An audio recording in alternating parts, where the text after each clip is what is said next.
Policy Nuance with Mark Batinick, State Representative for the 97th District. Good morning, Mark. Good morning, Scott, except for it's good afternoon because it's noon now. I do that. You got to stop doing that morning show. You've been doing the morning show for 25 years. I pretty much tell everyone good morning, even like it's 7 o'clock at night. I understand that. So my bad on that. That's all right. I got to tell you, I'm excited about the show. I am coming off what was probably one of the most enjoyable weekends of my life, followed by a Southwest Airlines flight home. Oh, I thought maybe you're at the White Sox game on Sunday night, and they got the win. No, I actually had to get rid of those tickets. I'm a season ticket holder, partial season ticket holder. I didn't know that. But my daughter, casualty of Illinois, moved to Arizona a few years ago. Oh. Her boyfriend followed her out there to Arizona, and they got married in Tucson. And we had a Thursday night rehearsal dinner, Friday night wedding because that was the only day she could do. Lives in Phoenix. Actually picked a place in Tucson to get married because it was the only spot she could find. It was gorgeous. You'll see pictures on Facebook. Coincidentally, after my oldest daughter had planned, this child 3 on a whim got a scholarship from the University of Arizona, decided to go. This is her fall semester. It was parents' weekend. Oh, no. So I literally went from weddings for kid 1, which was wonderful, and magical, to parents' weekend for kid 3. And then, as I said, had a long flight home on Southwest Airlines, but that's okay. So we're going to get into some great stuff today, Scott. I have in the house Paul Vallas, who I've been a big fan of for years. I think we've met briefly, introduced here and there, Paul, over the years. But I've talked about this on the show a few times, and I know we're going to hit a bunch of things that we've talked about in the past. But I like to consider myself an independent thinker, and one of the reasons why I've gravitated to your style of politics is that I'm a Republican, you're a Democrat. But I would call you an independent thinker, where we don't fall into any specific ideology necessarily. We solve the problems from our base, and you can correct me if I'm wrong. You have that base of beliefs, but you solve the problems based on your belief, not necessarily based on the herd mentality.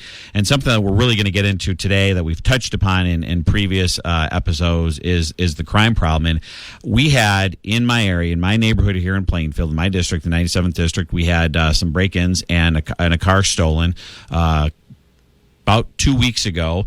About a month before that, neighborhood before, we had some break-ins. And, this is a little tip for everybody. What they're doing is they're going to cars and driveways and seeing if they're unlocked and then using the garage door to open up, right, to get into the house. And then what they did is they got into the house, and the keys were in the car that was in the garage, and then they stole my neighbor's car. So the authorities think that this is something that's coming, bleeding in from the city. We've talked a lot about the opioid epidemic here in the Joliet, Plainfield, 97th district area, obviously throughout the state, and obviously that's increased. I think there was about a 30-some% increase in opioid deaths this past year in 2020.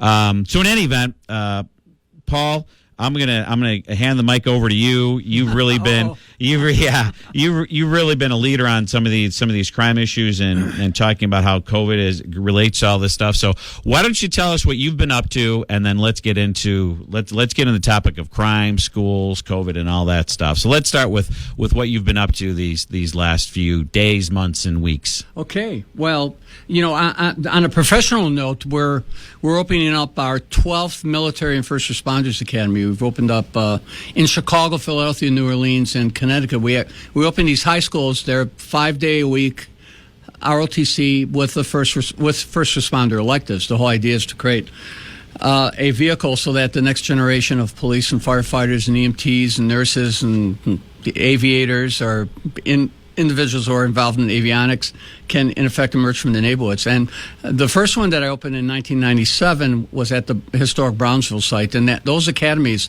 every academy we've opened is open and thriving to this day. In fact, none of the schools are underperforming. They're all high-performing high schools, and a number of them are some of the top high schools in their state. So I've been working that project. And then, obviously, I've been working with a number of parent groups since COVID, part of this Reopen Illinois push.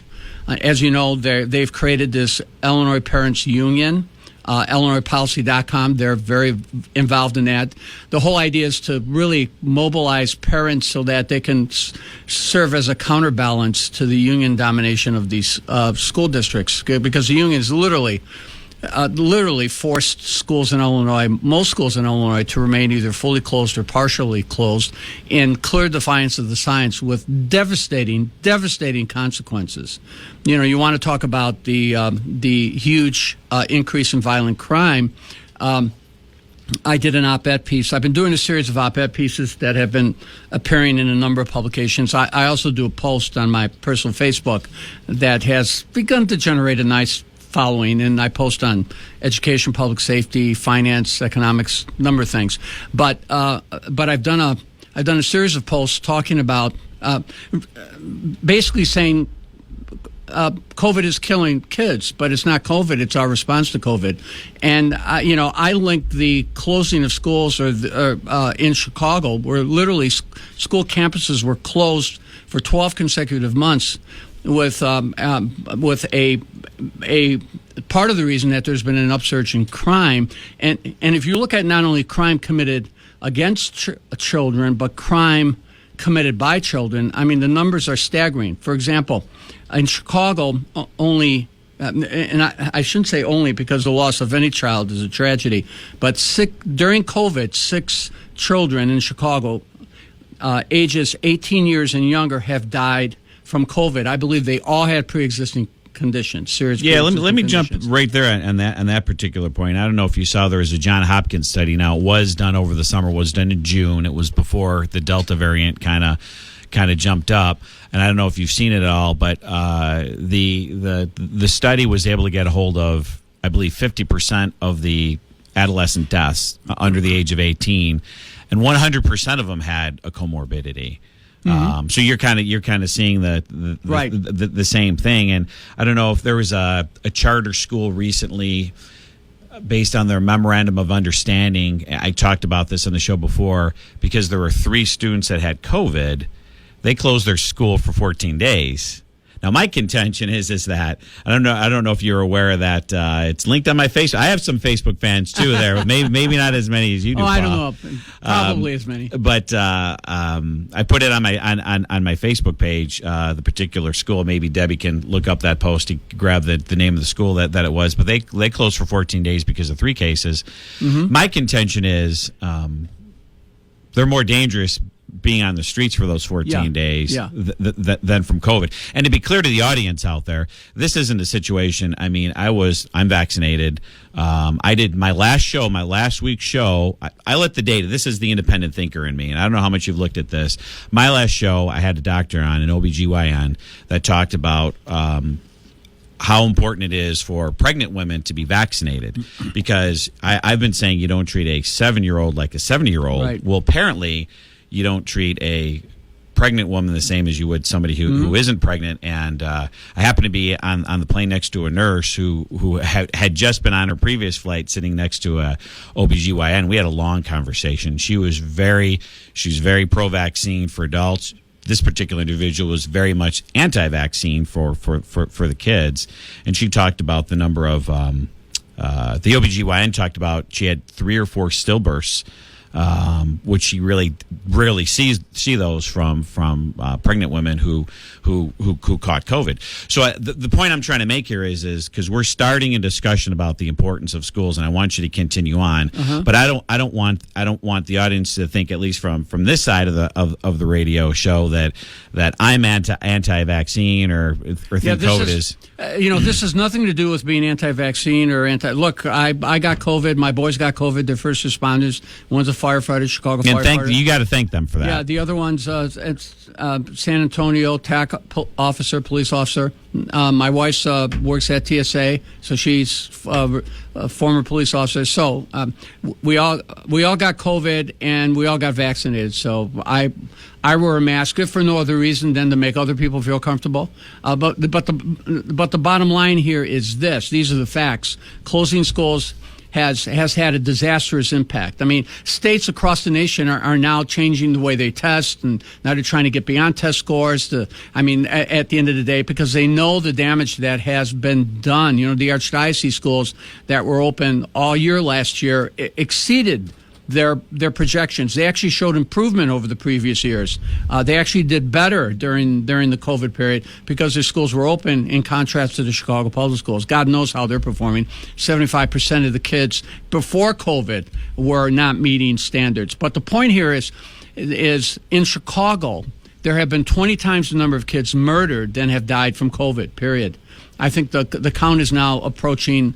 I think it's approaching 120. I don't know the last count, and I went in and I counted the number of kids who were killed during hours when they might have been in school. I'm not talking about after school or summer school or campuses that are open through the summer to keep the kids off the street. And there were like a couple dozen last year alone. So at the end of the day, kids are violent crime. Kids are being impacted. Violent crime is being committed by children who are on the street. When you have hundreds of thousands of children on the street or home alone, because only 1 in 6 Black and Latino families in Chicago can actually work remotely, so they either have to quit their jobs or they have to leave their children at home.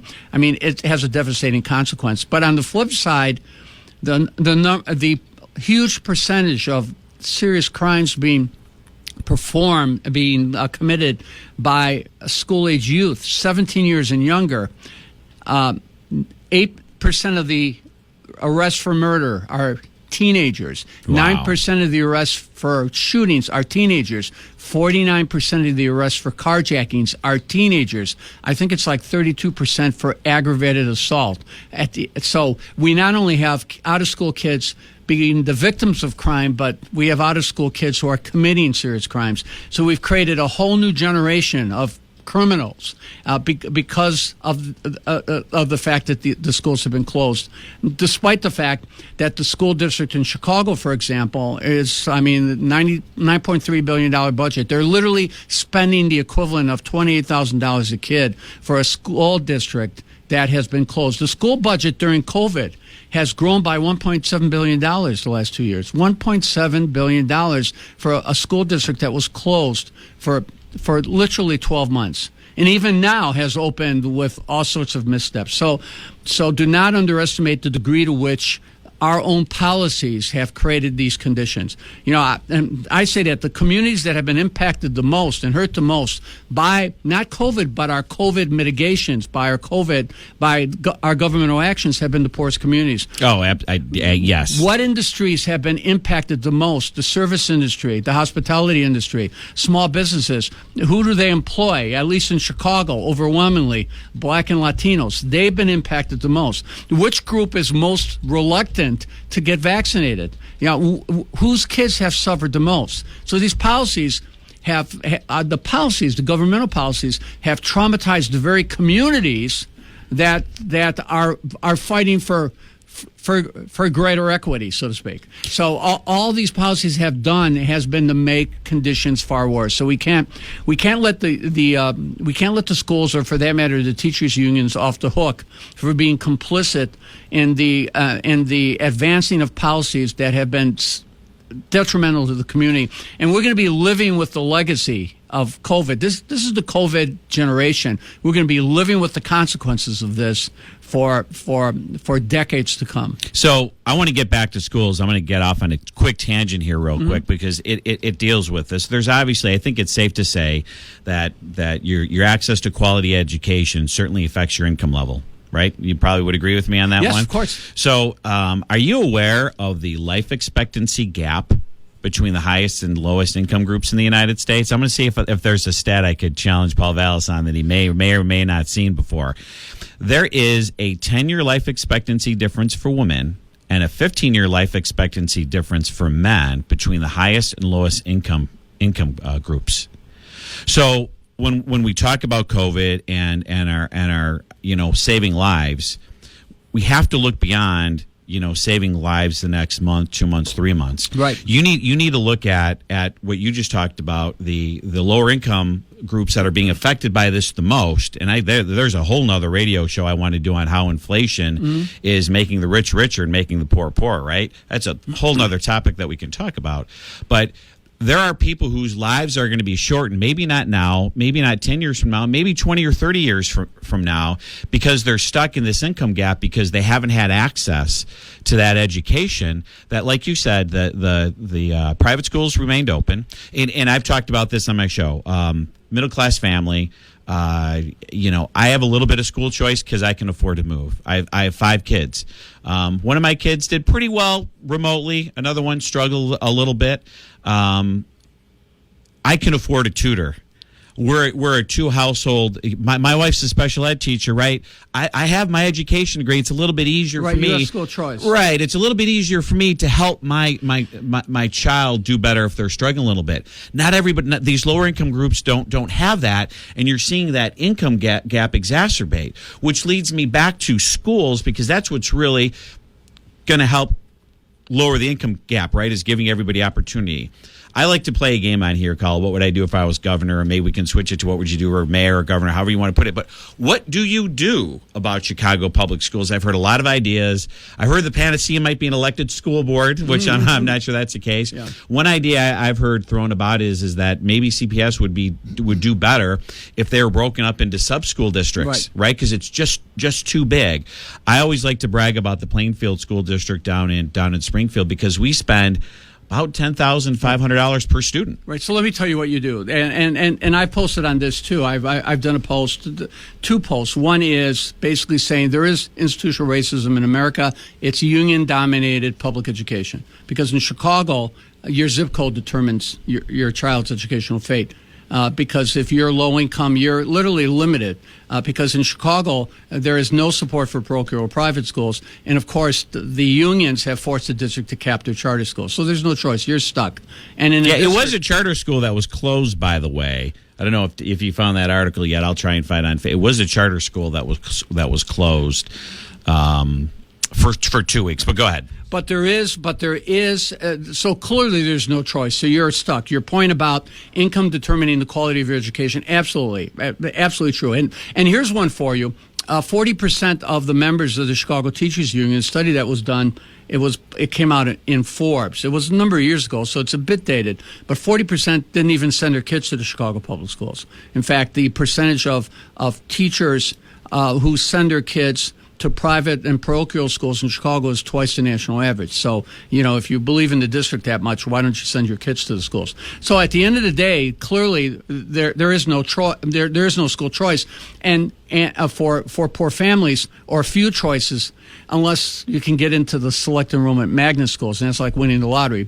But yet there's this national push for more school choice, and especially since COVID, because COVID kind of pulled the curtain. It's like the Wizard of Oz. They pulled the curtain behind, and parents were able to see firsthand how inadequate their schools were by peering over their children while they were on their, doing their remote learning, and realizing what the children were being taught, or how they were being taught, or how disengaged the children were. I mean, they got to experience the inadequacies of the school system firsthand. And both parochial, private, and charters in cities other than Chicago, because the charters were literally forced to close their schools too. They literally outperformed the traditional public schools. They opened faster. They opened better. Even when they did remote learning, it was more effective. But the study just came out that reported that last year, the number of children attending public schools, traditional public schools, declined by 1.7 million.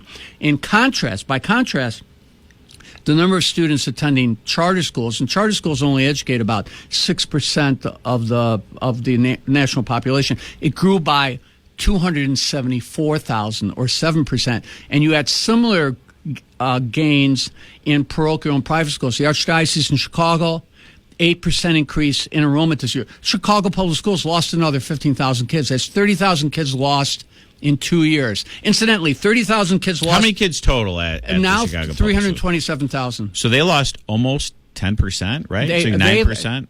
They over the last 2 years, 10%, almost 10%. Yet their budget grew by $1.7 billion, or 22%. Go figure. That must be the new. I was just going to ask you the percent. So it grew by 22%, despite almost having 22%, despite having 10% less kids. And the per pupil funding level went from 22,000 to 28,000. So figure that out. Do that math. And no school choice. But what's happening is 17 states, at least 17 states, have now passed legislation either creating or expanding public financial support for parochial and private schools. In other words, giving parents choices. Well, we did the opportunity scholarships, right? Yeah, the opportunity scholarship is a drop in the bucket, and they tried to kill the opportunity scholarship. I'm aware that they tried. I'm aware that they tried to kill it. They give it a 1-year lease on life, and it's a very, very modest. It's the smallest. It doesn't cover all their enrollment. Maybe 10% of the kids who apply for the scholarship get it. I mean, I think it costs like $14 million. It basically gives businesses a tax break if they provide a tax credit, if they provide a scholarship for poor kids. Meanwhile, Indiana, who spends, incidentally, half of what Illinois spends on public education, yet outperforms Illinois in every statistical academic category, despite the fact that they have more poverty kids in their districts, in their schools, than Illinois. They have 90% of the families are eligible for their scholarship programs, for their called voucher, tuition tax credit, or direct funding, whatever you call it. Is that statewide in Indiana? Statewide, 90%. And 90% of their tuition can be covered. Now, that doesn't mean that there's been this massive exodus from public schools. There hasn't. I don't know how many children actually participate in the program. Let me jump in here real quick. I have a lot of my family. In fact, I grew up in Lansing, Illinois, and our 25-year reunion was in Indiana because so many people moved across the border to Indiana. I haven't even heard of this. My niece and nephew go to Lake Central, and I didn't know that they had some sort of thing. So you're right, there hasn't been some mass exodus. So what's different? Why do you think it's working? Why do you think what they're doing in Indiana works if there isn't the mass exodus from the I don't public know. Why schools? does Indiana have, what is it, $12 billion in rainy budget, day fund in budget reserves? Why while Illinois? On a previous episode, we talked about the difference between Lucas Oil Field and Soldier Field. We spent about the same. They got the Super Bowl, all the economic benefits, the Final Four, Big Ten championship. I mean, why does Chicago raise taxes on businesses during COVID when they're getting what combined? In COVID relief, well, they got $8 billion in the first rung, and $6 billion. I don't know what they've gotten, $14 billion, whatever it is. I don't know. I called you, and you're the Chicago expert. I'm the 97th district expert. Yet Indiana is providing almost $600 million in tax relief during the COVID during this. Oh, really? Are they really? Yeah, they're providing $600 million in tax relief because they have. Okay, so you threw some. You threw a lot out there. So in terms of CPS, then you're advocating then for more options and more choice. Essentially, is you have to do two things in Chicago, and you can't complicate things. And the mayor has the authority to do that. She can do that, or he can do it. Whoever the next mayor is, you need to do two things, and you need to first of all create a system in which you provide direct funding for schools. That means if a family wants to send their kids to a parochial or private schools, you provide them with the direct funding to do that. And you say the mayor has this ability now? Yeah, the mayor could create a direct funding program through the city council. Wow, that's fascinating. She I hadn't heard that before. Right now absolutely has the ability to do it. Never will. I mean, she got stared down 3 times when the union threatened to strike if she had opened schools to in-school instruction over the past school year. So they can do that. Second thing is they need to do what a number of big cities have done with great success. They need to give the community the power to demand a better school model for their failing public school. They're called innovation schools or Renaissance schools, where if you have a failing school, you can demand a better model. Camden has done it with great success. Indianapolis has done it with phenomenal success. Where's Camden? Camden, New Jersey. Camden, New Jersey. Historically failing schools.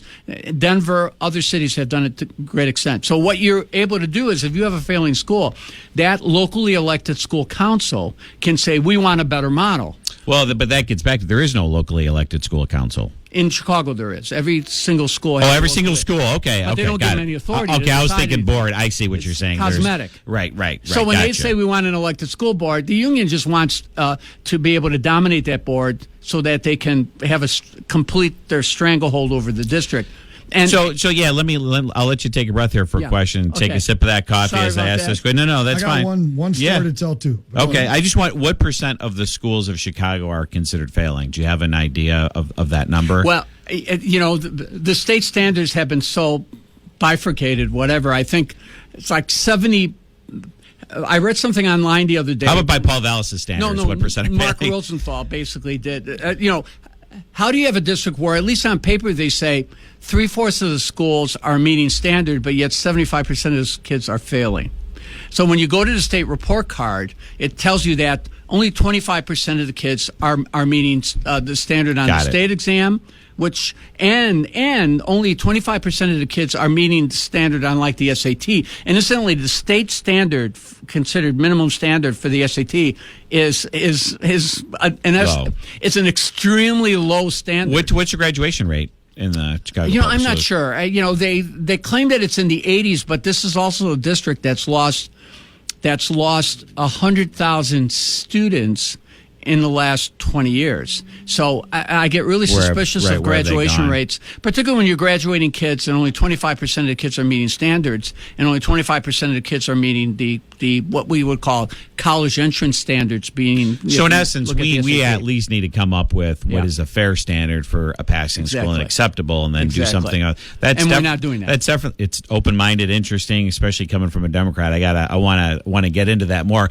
Scott has a question, then we're going to go to Debbie for a quick commercial. Yeah, this is Policy Nuance with Mark Batinick, State Representative, 97th District, here on 1340 WJO. Joined today by Paul Vallas. Guys, true story. And I can't say where I was or when this happened, but I recently overheard a conversation. Now, you could take this to the Chicago Union.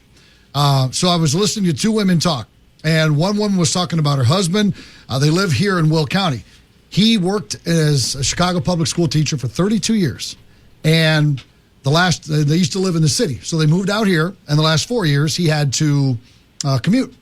So after he reached his time to retire, he wasn't done working yet. He still wanted to work. So he went to work for a private school, part of the Joliet Diocese school right here in the area. He said to his wife, those are the hardest he had to work for 2 years. Those 2 years he worked harder than the 32 years combined in the Chicago public schools. And do you know why? Because the parents demanded better at the diocese schools. In the Chicago schools, the parents aren't demanding any better. They're not holding their schools responsible. They're not holding them accountable. How about that? 32 versus 2 in terms of the amount of work he had to do. Yeah. Well, look, I blame the districts because, the districts have to set the tone. And of course, I can harken back to our days when we ended social promotion and mandatory summer school for 180,000 kids a year. And we actually issued parent report cards. We called them, as where we would have checklists that we would send home to the parents indicating, kids were ready for school, kids had gotten their homework and things like that. So there needs to be accountability, and sometimes parents have to be guided. Particularly those parents, that single parent that is struggling to make ends meet, raising children, didn't grow up with the same advantages that others had. Sometimes they need to be coached, guided. Parents need help. The schools need to be doing that, but there's been a drift away from accountability. The last teacher contract in Chicago, $1.5 billion teacher contract that will make Chicago public school teachers the best paid teachers in the country among large urban districts, like $100,000 annual salary within 4 years at the end of the contract. If you're a second year teacher, you're making like $75,000 a year. Wait, so if you're a teacher in CPS after 4 years, you'll be making $100K on the average. When this contract is over, the average teacher salary in Chicago will be about $100,000. Second year teacher salary, I think, will be $74,000. But the point is, that contract passed, but it didn't add a second. It didn't add a minute to the school day. It didn't demand greater accountability. It didn't demand more professional development time unless you took took away instructional time. But this is happening nationally. There's a push away, and I think the unions nationally have seen COVID as an opportunity to get more money, get less accountability, and really prioritize putting their members first, health safety of their members first at the expense of the children. In other words, they want to be paid like first responders, but they don't want to be treated like first responders or live up to those first responder responsibilities like the police and firefighters and others have had, and healthcare workers have had to do. Yeah, and part of your issue is how hard is it to speak at a school board meeting in the city of Chicago, right? Well, now Garland's going to, they weaponized the U.S. Well, right. But the difference is you have one school board for the entire city of Chicago, whereas here we have parents now complaining that it's hard to interact and what's going on at the national level with the weaponization of. But at least you can run into your school board person at the grocery store or something like that, and I feel for my local school boards, especially during this time. We've had issues with when the state mandates something, they're risking a lot of state money, and they're put in a bind. But at least you have the ability to talk to that person. It's hard for there to be parental involvement when it's like somebody saying, "Well, I want to talk to the mayor of Chicago." Is about as hard as talking to a school board. Well, that's member. why in Chicago you have to do two things. One is, cut to the chase. Parents need choice. Period. Yeah. The Constitution doesn't guarantee you a right of a government-run education. It guarantees you the right for publicly funded education. So whether it's parochial or private or whatever it is, you need to give parents 100% choice and let them decide. And number one. And number two, you need, at least in Chicago, you need to empower these locally elected school councils to be able to hold people accountable. Now, my approach with the local school councils, both there and in Philadelphia, where I advocated for the councils, was at the end of the day to be able to veto a decision that was made at the local level that I thought was not in the best interest of the schools, whether it was selection of a principal or whatever, or even the spending of money. But 95% of the time, I didn't need to do that. So with the appropriate check and balance, you can empower these local school councils. So if you have a failing school, and there's a great school model out there, you can say, I want that model. That is a better model. That is what they're doing in cities. The local communities are demanding better models with no displacement of their kids. In New Orleans right now, it's 100% school choice. 100% school choice. So you not only are all the schools independent, autonomous. You said New Orleans schools, that was? in New Orleans. Okay. Not only, I was responsible for rebuilding schools in New Orleans after Hurricane Katrina. So it's 100% public. Easy task, Paul. Publicly funded charter school. These are public charter schools. And if one of those schools is failing, they also have vouchers in New Orleans, and only 10% of the kids take advantage of vouchers. So families, so they stay in the public schools. But if those schools are failing, the community can demand a better model, and that model is implemented with no displacement of kids. The schools just get better. The kids are served better. That's the type of system you need in Chicago. That's the type of system they should demand in Chicago. Well, I want to get into that more real quick. We're going to have Debbie do a quick update with some events and things that happen and that I have going on. And then I want to get into, I'll give you some time to think about, you obviously worked in New Orleans, Philadelphia, and maybe some other school districts that you think are doing it right. Let's talk about who's doing it right. All right, Deb, what you got? Well, first we want to thank the Plainfield Police Department. They were out this past Saturday doing our drug collection for the community. So thank you. They were always great. Always help us out. Prescription drugs. Yes, we were collecting everyone's old prescriptions and at the Plainfield Police Department. So they did help us out. Let's talk real quick, Mark, about the unveiling ceremony for the street renaming for Private First Class Andrew Mary's Memorial Highway. Yes. So that's going to be Sunday, October 24th at noon at the corner of Route 59 and Caton Farm. This House Joint Resolution, was introduced by you, Representative Batinick, so it was great. Yep. Senator Capel carried it in the in the Senate for me, and this is one of our homegrown that lost his life protecting his regiment and stepped in front of a suicide bomber on a motorcycle, I believe. Mm-hmm. Tragic story, but certainly deserves the honor. Sure does. Of having the road named after him. Right. So his mom came in, obviously a Gold Star mom, and talked to Mark about doing a street naming for her son. And so this has gone through and it is passed. Again, that's going to be October 24th at noon at the corner of Route 59 and Caton And Farm. we have details on our website and sure Facebook do. page, I believe. Yep. Yeah. So if you want to come by, that'd be great. And then the other thing, just to quickly mention, is the representative is going to be doing a college financial aid and FAFSA workshop. Again, this is where you just don't hear about all the things you can do for financial aid. You actually bring in your computer and your taxes from the previous year. We fill it all out for you. We work with the team, and you get your FAFSA all filled out for your kids' potential Yes. help for, and for unfortunately, college. I will not be at that event because I've been called to Springfield for veto session. And Scott, guess what we won't be talking about during veto session?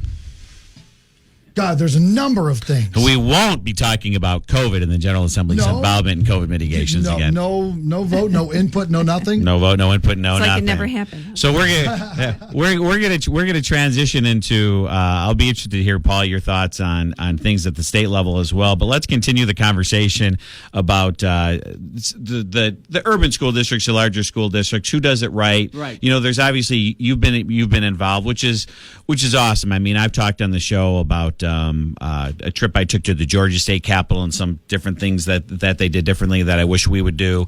Spent some time with my daughter, obviously, this weekend in Arizona, learned some unique things. So let's go around the nation. What do you see working? Maybe even around the world. What do you see working from the districts that you were involved with? And then more importantly, or as importantly, even other districts maybe that you weren't involved with? Well, look at a large district like Miami-Dade. They stayed open all year. And incidentally, the superintendent went toe-to-toe with the governor on the whole masking thing because, DeSantos, who wanted to, who I think took the right approach, keeping the economy open and prioritizing getting the elderly and those who were at risk vaccinated. Right. I think he overstepped when I'm against mandating local school boards to do certain things, whether it's masking or not masking. I'm with you on that. Yeah, All right. you let the local school boards make that decision, but he mandated that he basically said, no school, we're going to take your funding away if you mandate that kids have to be masked. And the superintendent of Miami-Dade said, no, you're not going to tell me that I can't lay out certain guidelines around masking. Anyway, to make a long story short, what I'm saying about Once again, Miami-Dade, you're an independent thinker. Yeah. You just showed it there. Exactly. But on the other hand, you have Pritzker basically saying that you all have to mask. Well, I adamantly oppose that, too. You let local school districts make their own decisions. But to answer your question, Miami-Dade, they've been open. They have school choice. And they're thriving. They spend half the money. Miami spends, or the state spends half the money that they spend in Illinois on public education. Yet they're outperforming the state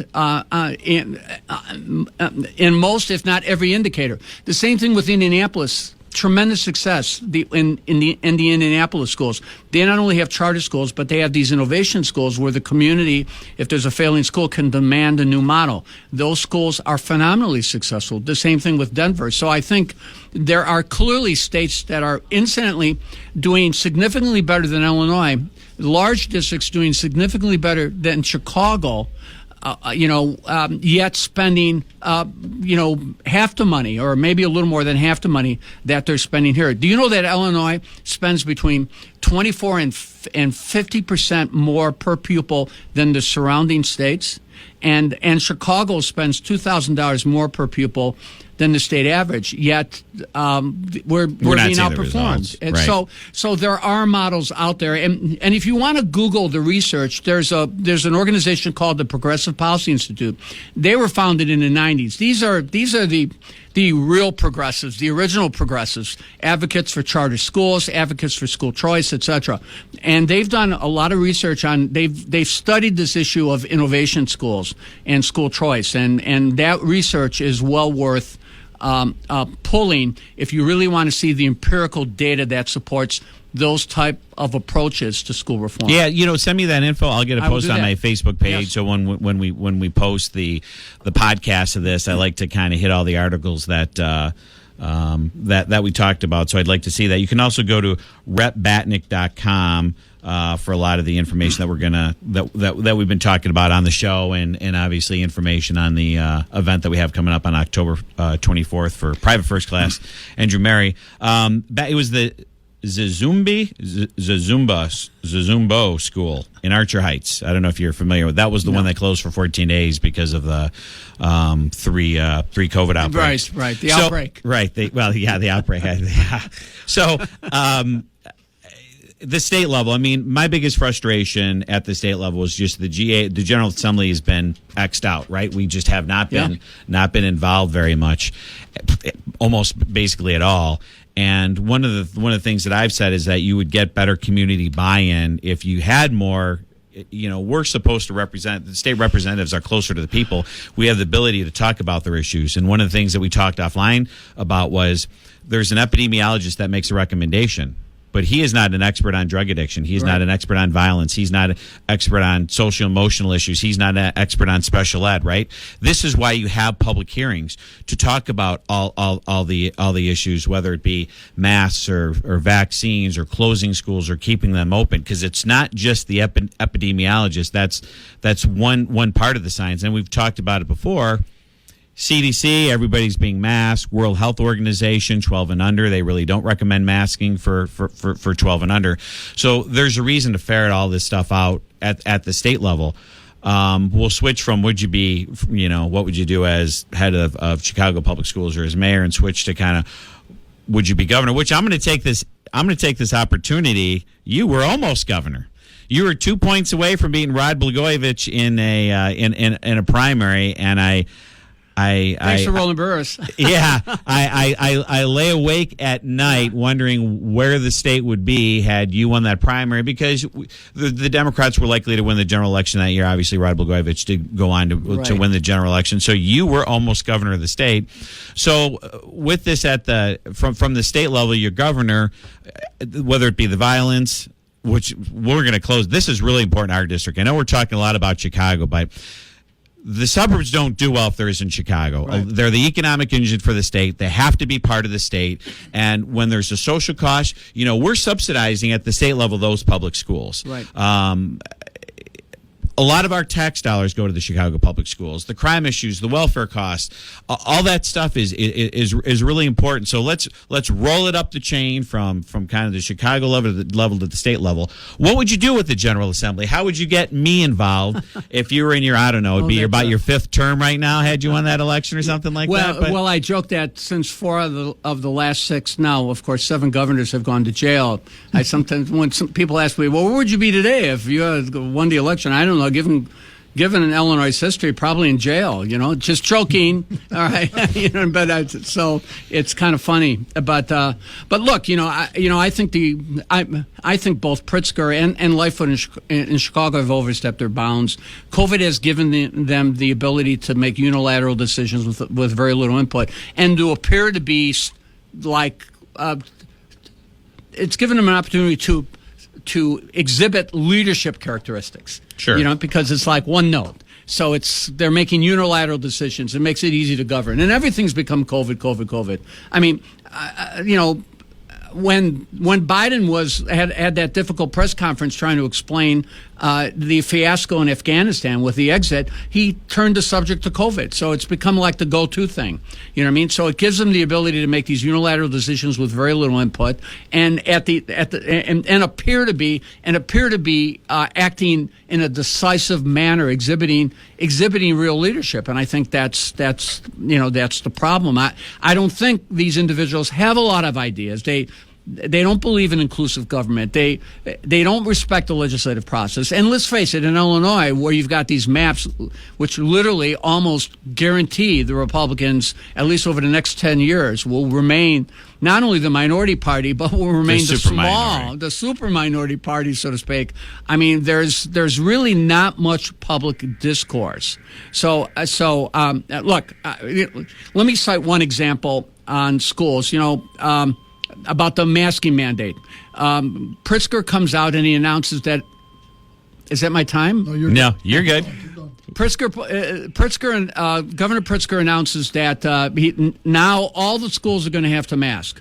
And when they asked him his rationale, he pointed to the Delta variant and the fact that the percentage of children, the percentage of new COVID infections among children had significantly increased. I don't remember the statistic. Maybe it had doubled, gone from 10% to 20% at that press conference. Well, at that same press conference, nobody bothered to ask them how many more kids in the month of July, when he had his press conference, he was looking at July data, how many more kids had gotten COVID as opposed to pre-Delta? Well, 50% fewer had gotten COVID. So he basically justified his mask mandate using the Delta variants, despite the fact that the number of kids who had gotten COVID in the month of July, when the variant began to spike, was leading to half the number of infections than back in January when the Delta was had not at its peak. Yeah. So that's how they manipulate the data, and that's how they unilaterally make decisions without anybody there questioning them. If there had been a legislative committee or an oversight committee that you could go to that would have brought in all the experts, they would have analyzed the data. They would have made decisions based on the data, based on the science, and that's not what's happening. Yeah, and I know exactly what you're talking about, because what it was is, so the older people are getting vaccinated, so the older people had kind of gone through, their numbers were dropping, the younger people weren't getting vaccinated, so they were a higher percentage of cases, but the raw number was less. Much less. And that's called playing with statistics. Another one that I see them playing with a lot is they say, 90+% of people who have died from COVID were unvaccinated. To be clear, I'm vaccinated, you're vaccinated, all that stuff. However, until the vaccine was around, 100% of the people who had died. I want to know how many people have died in the last month, right? I want to know how many people have died in the last month, vaccinated versus unvaccinated. I know it's more, and then even then you have to start breaking it out, because when you start talking about breakthrough cases, and this is why I want to have a public committee hearing. When you start talking about breakthrough cases, by and large, the people who went out and got vaccinated are the older population, right?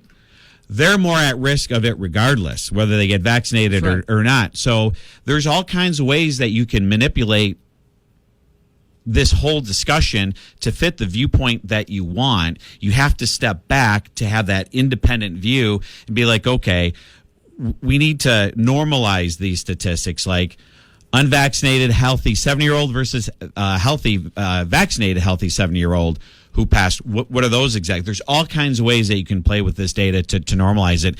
And that's why I'm glad to hear that if you're in your fifth term, I think it would have been, we'll pretend you're in your fifth term as governor, that we would have had we would have had public hearings, because to me the 30-day executive order was meant to be 30 days. 30 days, and, right. And even if it was longer than that, we've been meeting.